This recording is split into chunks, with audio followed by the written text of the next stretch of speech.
नमस्कार। Welcome to fast look India channel. दोस्तों, जब हम अपने देश का तिरंगा देखते हैं तो एक जज्बा हमारे अंदर जागता है। यह तिरंगा सिर्फ एक झंडा नहीं, बल्कि हमारी आज़ादी, हमारी एकता और हमारे त्याग का प्रतीक है। लेकिन क्या आप जानते हैं कि इस तिरंगे को डिजाइन करने वाले व्यक्ति कौन थे? किसने सोचा था एक ऐसे प्रतीक के बारे में जो हमारे देश की पहचान बन जाए? आज हम बात करेंगे उन्हीं के बारे में, पिंगली वेंकैया, जिन्होंने 1921 में हमारे तिरंगे का डिजाइन तैयार किया।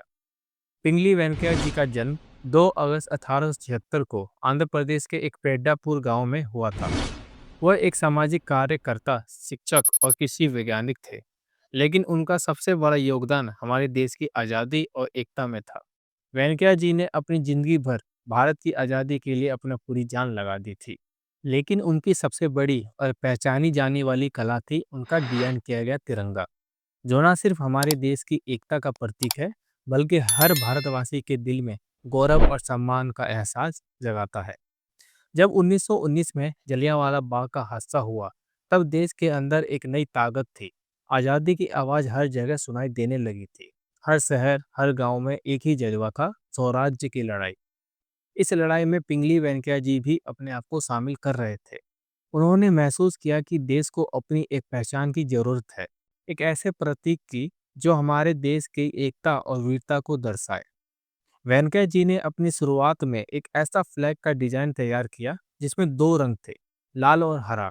लाल रंग को हिंदू समाज का प्रतीक और हरे रंग को मुस्लिम समाज का प्रतीक समझा गया। पर यह डिजाइन सभी धर्मों और सभी रंगों को एक साथ नहीं ला पा रहा था। इसीलिए उन्होंने अपने डिजाइन को और बेहतर बनाने की सोची। एक दिन पिंगली वेंकैया जी अपने डिजाइन को महात्मा गांधी जी के सामने ले गए। महात्मा गांधी जी ने इस फ्लैग को देखा और कहा, यह फ्लैग सिर्फ एक कम्युनिटी का प्रतीक नहीं हो सकता। इसमें सफेद रंग होना चाहिए जो हमारी धार्मिक समानता और शांति को दर्शाए। गांधी जी की इस सलाह ने वेंकैया जी की डिजाइन को एक नई डायरेक्शन दी। गांधी जी की सलाह पर वेंकैया जी ने अपने डिजाइन में सफेद रंग को जोड़ा। उन्होंने अपने डिजाइन को हर बार कांग्रेस के फीडबैक के आधार पर मॉडिफाई किया। 1947 तक वेंकैया जी ने टोटल 16 फ्लैग डिजाइन तैयार किए थे, जो उनकी फ्लैग डिजाइन जर्नी का हिस्सा था। उनका फाइनल डिजाइन, जिसमें सैफरॉन, सफ़ेद, ग्रीन रंग और अशोक चक्र था, 22 जुलाई 1947 को भारत के कॉन्स्टिट्यूट असेंबली ने ऑफिशियली अपनाया और ये हमारे लिए एक नई पहचान, एक नई शुरुआत का प्रतीक बन गया। हमारे तिरंगे का हर रंग एक गहरा अर्थ रखता है। सैफरॉन रंग हमारी वीरता, त्याग और अपने देश के लिए अपने प्राण देने की ताकत को दर्शाता है।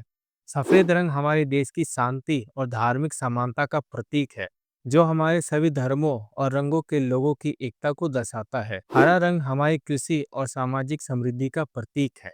और सबसे जरूरी अशोक चक्र, जो 24 स्पोक से बना है, हमारी प्रगति और धार्मिक निर्णय को दिखाता है। यह चक्र हमारे देश की आगे बढ़ने की सोच को भी दिखाता है।